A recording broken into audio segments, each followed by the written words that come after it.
जय श्री कृष्णा, राधे राधे, जय माता दी। मैं शोभना वैष्णव आपके अपने YouTube चैनल में आप सभी का स्वागत करती हूँ। आज मैं आपको कामदा एकादशी व्रत की कथा सुनाने जा रही हूँ। कृपया ध्यानपूर्वक सुने।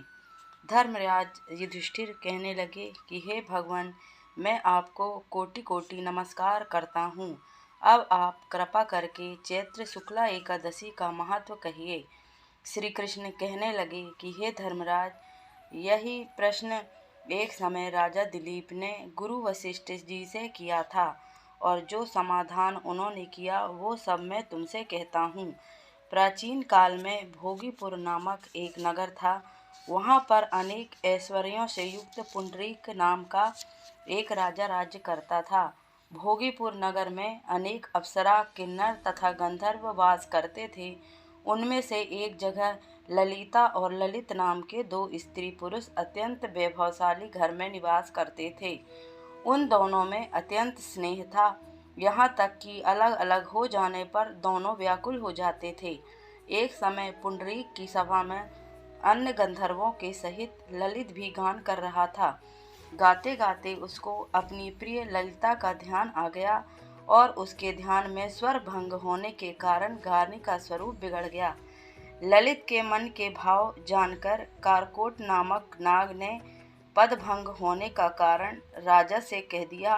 तब पुंडरीक ने क्रोधपूर्वक कहा कि तू मेरे सामने गाता हुआ अपनी स्त्री का स्मरण कर रहा है, अतः तू कच्चा मांस और मनुष्यों को खाने वाला राक्षस बनकर अपने किए कर्म का फल भोग। पुंडरीक के श्राप से ललित उसी क्षण महाकाय विकराल राक्षस हो गया। उसका मुख अत्यंत भयंकर, नेत्र सूर्य चंद्रमा की तरह प्रदीप्त तथा मुख से अग्नि निकलने लगी। उसकी नाक पर्वत की कंदरा के समान विशाल हो गई और गर्दन पर्वत के समान लगने लगी। सिर के बाल पर्वतों पर खड़े वृक्षों के समान लगने लगे तथा भुजाएं अत्यंत लंबी हो गईं।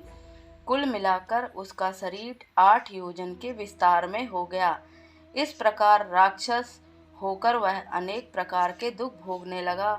जब उसकी प्रियतमा ललिता को यह सब वृतांत मालूम हुआ तो उसको अत्यंत खेद हुआ, और वह अपने पति के उद्धार का यत्न सोचने लगी। वह राक्षस अनेक प्रकार के घोर दुख सहता हुआ घने जंगलों में रहने लगा। उसकी स्त्री उसके पीछे पीछे जाती और अनेक प्रकार से विलाप करती रहती।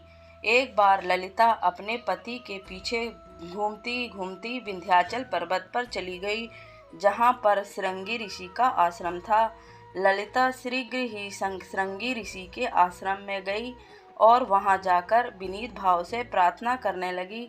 उसे देखकर श्रृंगी ऋषि बोले कि हे सुभगे, तुम कौन हो और यहाँ किस लिए आई हो? ललिता बोली, हे मुनि, मेरा नाम ललिता है। मेरा पति राजा पुंडरीक के श्राप से विशालकाय राक्षस हो गया है। इसका मुझको महान दुख है। उसके उद्धार का कोई उपाय बतलाइए। श्रृंगी ऋषि बोले कि हे गंधर्व कन्या, अब चैत्र शुक्ला एकादशी आने वाली है, जिसका नाम कामदा है। इसका व्रत करने से मनुष्य के सब कार्य सिद्ध होते हैं।